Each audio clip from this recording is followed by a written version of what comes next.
மதுரை முருக பக்தர்கள் மாநாட்டில் அமைக்கப்பட்டிருக்கக்கூடிய அறுபடை வீடு கண்காட்சியில் கூட்டம் அதிகமாக இருப்பதாக கூறப்படுகிறது. இது தொடர்பான விவரங்களை செய்தியாளர் வெற்றி வழங்க கேட்கலாம். வெற்றி, இந்த மாநாட்டிற்கான ஏற்பாடுகள் எந்த அளவில் இருக்கு, விவரங்களை பகிர்ந்துக்கலாம்.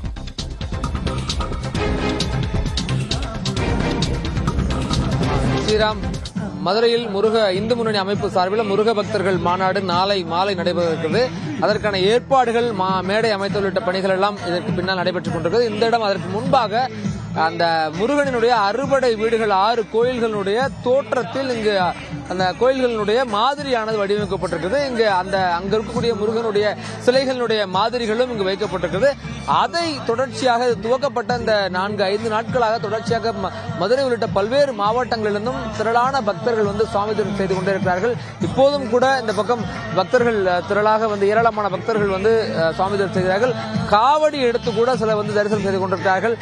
ஒவ்வொரு படை வீடிலும் தரிசனம் செய்தார்கள்.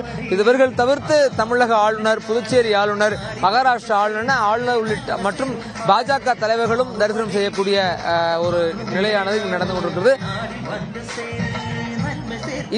இந்த மாநாட்டுக்கு இதுக்கு பின்னாக நாளை மாலை 3 மணி அளவில் மாநாடு நடைபெறுகிறது.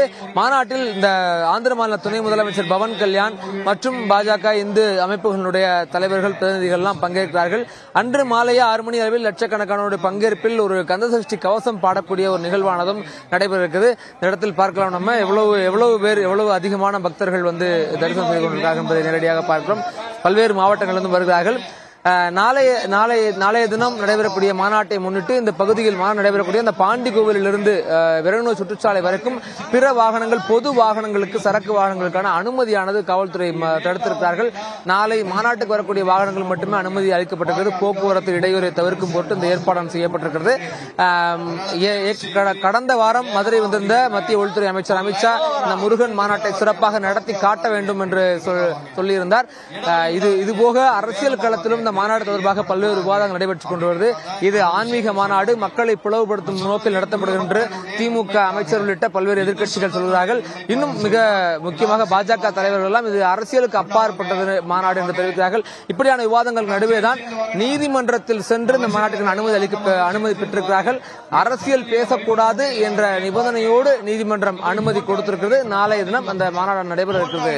ஸ்ரீராம், மாநாடு தொடர்பான விரிவான விளக்கங்களை கொடுத்தீங்க. நன்றி வெற்றி.